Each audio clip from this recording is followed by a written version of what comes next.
નમસ્કાર દર્શક મિત્રો, એટ ગુજરાતમાં આપનું સ્વાગત છે। ગુજરાત ભાજપના હાલના પ્રદેશ પ્રમુખ સી.આર. પાટીલની મુદત 11મીએ પૂર્ણ થઈ ગઈ છે અને હવે તેમના બદલે કોઈ નવા પ્રમુખની નિયુક્તિ કરવામાં આવશે, જેથી આ પદ મેળવવા માટે ઘણા સમયથી કેટલાય મોટા નેતાઓ, મંત્રીઓ ગાંધીનગર સુધી આંટાફેરા કરી રહ્યા છે અને જ્યારથી આ નવા પ્રમુખની વરણીની વાત ચાલી રહી છે ત્યારથી લઈને આજ સુધીમાં અનેક નામો ચર્ચામાં આવ્યા છે, પરંતુ હાલ તો આ રેસમાં જૂના જોગીઓના નામ ફરી એકવાર ચર્ચામાં આવ્યા છે અને આ જૂના જોગીઓમાં પૂર્વ મુખ્યમંત્રી વિજયભાઈ રૂપાણી, પૂર્વ ગૃહ રાજ્યમંત્રી પ્રદીપસિંહ જાડેજા તેમજ ગોરધન ઝડફિયા સહિત અનેક સાંસદો તેમજ ધારાસભ્યોના નામ આ રેસમાં સામેલ થઈ ગયા છે।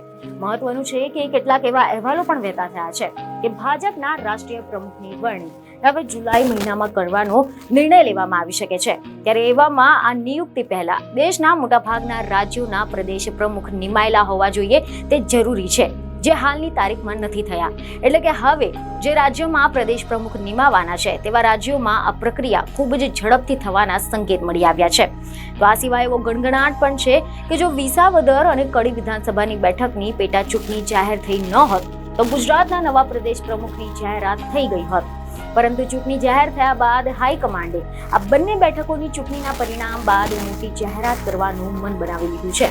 એટલે કે એવી શક્યતા છે કે 23મી જૂન પછી નવા પ્રદેશ પ્રમુખની નિયુક્તિની જાહેરાત કરવામાં આવી શકે છે। હવે જો આપણે વાત કરીએ કે નવા પ્રદેશ પ્રમુખ તરીકે કોના નામોની ચર્ચા ચાલી રહી છે, તો અહેવાલ એવા મળી રહ્યા છે કે આજ સુધીમાં જેટલા નામો ચર્ચામાં આવ્યા છે તેમાં ઉત્તર ગુજરાતના ઓબીસી આગેવાન મયંક નાયક, પૂર્વ કેન્દ્રીય મંત્રી મહેન્દ્ર મુંજપરા, વિધાનસભાના અધ્યક્ષ શંકર ચૌધરી, રાજ્યકક્ષાના મંત્રી જગદીશ પંચાલ, પૂર્વ મુખ્યમંત્રી વિજયભાઈ રૂપાણી, પૂર્વ ગૃહ રાજ્યમંત્રી જાડેજા, પૂર્વ ગૃહ રાજ્યમંત્રી ગોરધન ઝડફિયા, ખેડાના સાંસદ દેવુસિંહ ચૌહાણ, રાષ્ટ્રીય કિસાન મોરચાના આગેવાન બાબુભાઈ જેબલિયાનું નામ સામેલ છે।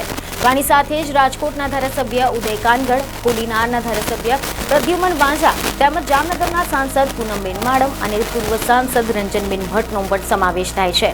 જોકે રાજકીય જાણકારો તો એવું માની રહ્યા છે કે મુખ્યમંત્રી ભૂપેન્દ્ર પટેલ એ અમદાવાદના છે અને આથી જ કરીને અમદાવાદમાંથી પ્રદેશ પ્રમુખ ન હોઈ શકે છે, એટલે કે જગદીશ પંચાલ અને અમિત ઠાકરને પ્રમુખ બનાવાશે તો નવો રાજકીય ઇતિહાસ રચવામાં આવશે। જોકે એવું પણ કહેવાય રહ્યું છે કે ભાજપના ઇતિહાસમાં જે પણ કોઈ નામ ચર્ચામાં હોય છે તેમાંથી ક્યારેય આવતા જ નથી। કોઈએ વિચાર પણ કર્યું ન હોય તેવા, ચર્ચા પણ ન થઈ હોય તેવા નામ સામેલ કરવામાં આવતા હોય છે, જેથી હવે જોવાનું રહ્યું કે આ વખતે ભાજપ હાઈકમાન્ડ શું સરપ્રાઈઝ આપે છે। બીજને ખબરો સાથે ફરી મળીશું। ધન્યવાદ।